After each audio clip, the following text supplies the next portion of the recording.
नमस्कार। चीन बहुत तेजी से पांचवी पीढ़ी का लड़ाकू विमान बना रहा है, फिफ्थ जनरेशन। और यह इतना तेज है कि अमेरिका तक के होश उड़ गए हैं। संख्या सुन करके आप आश्चर्यचकित हो जाएंगे।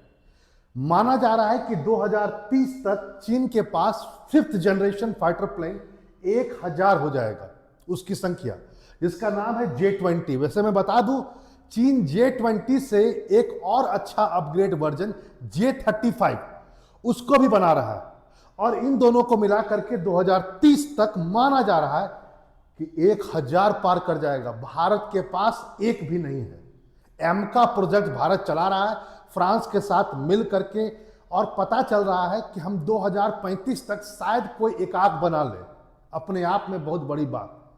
सच्चाई यह है, हम अपने यहां पर अभी तक 4.5 जनरेशन का विमान भी नहीं बना पाए हैं।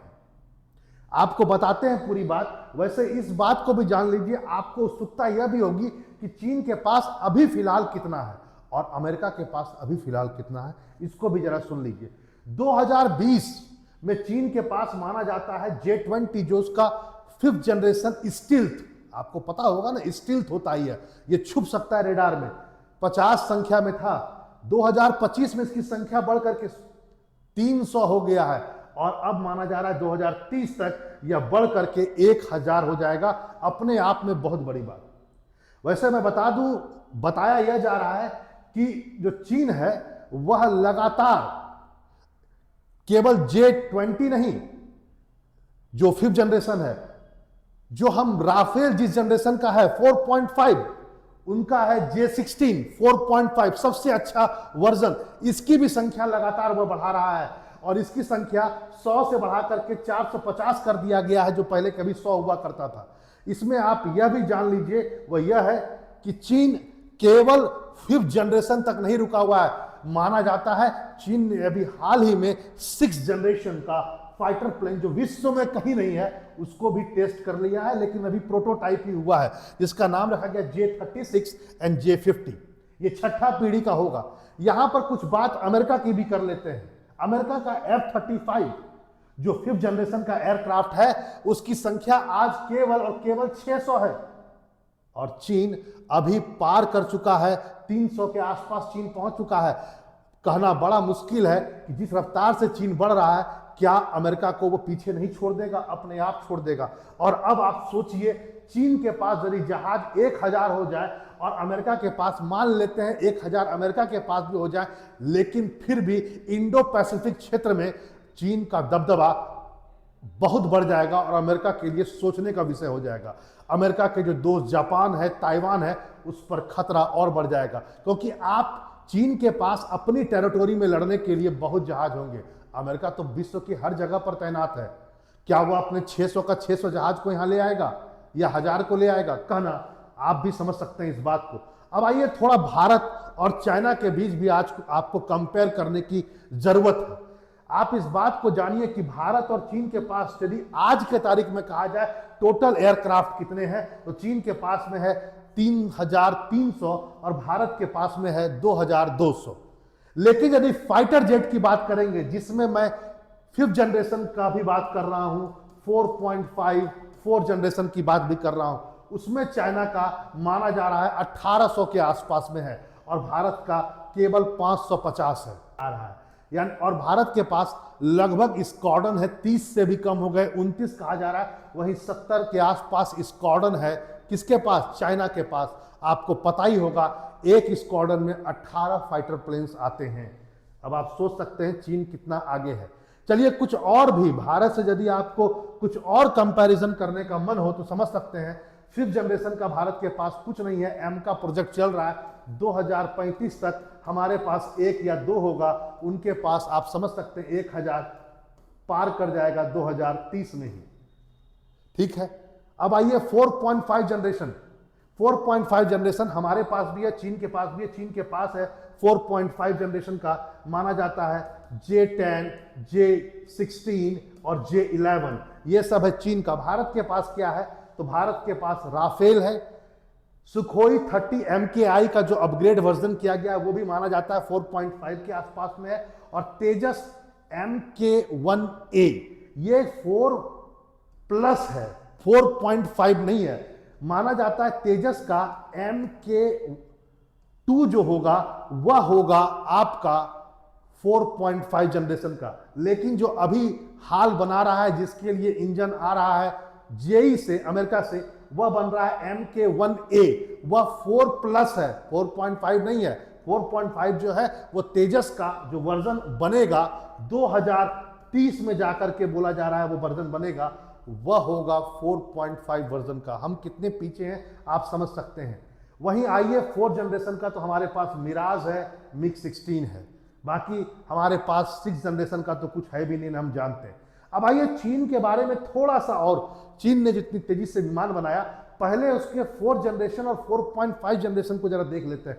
कुछ विमान के नाम लिखे हुए हैं जो 4.5 और 4 जनरेशन के हैं, चाहे वो J10, J10A, J10B, J10C, ये सब J11, ये सब 4 जनरेशन एंड 4.5 जनरेशन का। इसमें आप क्या देखेंगे, इसमें शुरुआत में जो इंजन लगा हुआ था वो रसिया का लगा हुआ था, AL31F, AL31FN, ये रसिया का इंजन था। इन सबको माना जाता है चाइना ने रिप्लेस कर दिया है अपने इंजन से, यानी हम भारत अभी तक इंजन बना भी नहीं पाया है। फ्रांस के साथ मिलकर के हम इंजन बनाने का प्रयास कर रहे हैं, सैफ्रॉन कंपनी के साथ मिलकर के। वहीं चीन ने अपने सारे पुराने विमान जो 4 जनरेशन का था और 4.5 का, सब में अपना इंजन लगा दिया है, जो पहले कभी रसिया का इंजन हुआ करता था, चाहे वह WS-10A हो, WS-10B हो, WS-10C, जिसको तियांगांग भी कहा जाता है, इन सब के द्वारा उसने सबको रिप्लेस कर दिया। यहां पर इस बात को आप समझें कि यह भी जानना आपको जरूरी है कि चाइना ने जो अपने 4.5 जनरेशन में जितना भी ये सब इंजनों का यूज किया, यदि आप इसके शक्ति को जरा देखें तो आपको समझ में आएगा, ये 130 से 145 किलो न्यूटन वाट की शक्ति पैदा करता है आफ्टर बर्निंग। ये बहुत बड़ी शक्ति है। क्यों बड़ी शक्ति है, जरा इसको समझिए। चाइना ने क्यों बड़ी शक्ति, जरा इसको आप समझिए। वो यह है कि आप जब भारत का आप तेजस 1, MK1 या MK1A या MK12, आपको मैं बताता हूं ये सब इंजन का थ्रस्ट और ये सब इंजन क्या है, तेजस का मॉडल में बता देता हूं।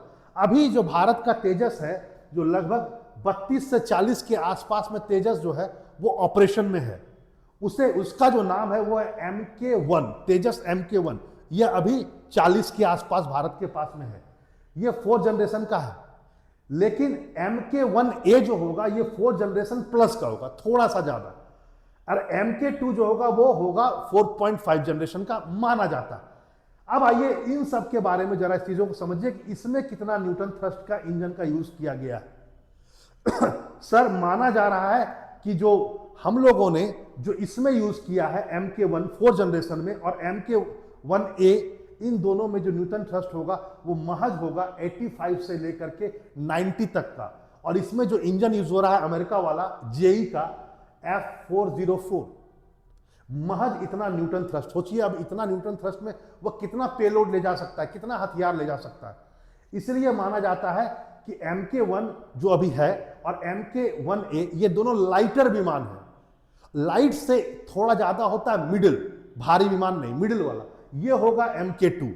इसमें माना जाता है कि जो इंजन का यूज होगा वो होगा F14 और इसका न्यूटन थ्रस्ट भी 98 से 100 के आसपास होगा। अब आप सोच सकते हैं चीन जिसका यूज कर रहा है वो 130 के आसपास में है, और हम यदि 4.5 जनरेशन में आगे जाकर यूज भी करेंगे MK2 में तो वह 100 के आसपास होगा। हम कितना हथियार ले जा सकते हैं, अब आप सोच सकते हैं। वैसे मैं बता दूं, चीन का जो J20 है जिसकी संख्या 1000 तक जाएगी, उसका न्यूटन थ्रस्ट भी लगभग 140 के आसपास में। शुरुआत में प्रोटोटाइप डेवलप करने के लिए चीन ने उसमें रसिया का इंजन यूज किया, अब जाकर चीन ने उसमें अपना इंजन यूज किया। वैसे मैं बता दूं कि जो एमका प्रोजेक्ट है, जो 5th जनरेशन एयरक्राफ्ट के लिए भारत ने यूज किया, जो माना जाता है 2035 तक होगा फ्रांस के साथ मिल करके, उसमें जो इंजन यूज होगा वो डबल इंजन होगा। एक का शक्ति जो होगा वो माना जाता है 98 किलो न्यूटन का, तो इसका मतलब दोनों मिलाकर के 180 के आसपास हो जाएगा। जो चीन के अभी 145 एक इंजन का है उसका, जितने भी फाइटर प्लेन्स हैं 5th जनरेशन के, भारत का माना जाता है एम का 5th जनरेशन वाला 2 इंजन का होगा। और दोनों को मिला दिया जाए तो लगभग 180, तब जाकर के आप उनसे ज़्यादा यूज करेंगे। वैसे इस सपने की बात है, पहले इंजन बन तो जाए, तब आप समझ सकते हैं भारत का कंपैरिजन और चाइना कंपैरिजन। और आप ये भी समझ सकते हैं कि चीन जिस तेजी से अपने एयरक्राफ्ट को बढ़ाया है 5th जनरेशन को, 4.5 को तो छोड़ ही दीजिए, यह भारत छोड़िए अमेरिका के लिए भी अब सरदर्द होता जा रहा है। और अमेरिका के जो दोस्त हैं, खासकर प्रशांत महासागर इंडो पैसिफिक ओशन में, वो अब डरे हुए हैं कि आगे चलकर अमेरिका उनको ज़्यादा साथ दे पाएगा कि नहीं दे पाएगा, कभी कुछ विपरीत परिस्थिति होता। भारत के लिए वैसे ये अलार्म की घंटी है, भारत को बहुत तेजी से काम करना पड़ेगा। भारत शायद हो सकता है आने वाले समय में सुखोई 57 ले, जो 5th जनरेशन का है, मजबूरी है भारत की, क्योंकि भारत का एक गैप हो गया है बहुत बड़ा 5th जनरेशन का। 4.5 का हमारे पास में है, कुछ हमने ऑर्डर भी दे रखा है राफेल का, आपको पता ही है 114 का, लेकिन 5th जनरेशन का तो एक भी नहीं है। भारत की मजबूरी, और भारत बहुत जल्दी, आप सुन लीजिएगा, एमका से पहले, क्योंकि एमका 35 तक आएगा और भारत चाहेगा कि 30 उस तक उसके पास 1-2 कम से कम 2 स्क्वाड्रन तो हो जाए 5th जनरेशन के, लगभग 36 से लेकर 40। और मुझे इसमें संदेह नहीं है कि वह Su-57 ही होगा, क्योंकि उस पर बात चल रहा है। आपको क्या लगता है जरूर कमेंट में करें। नमस्कार।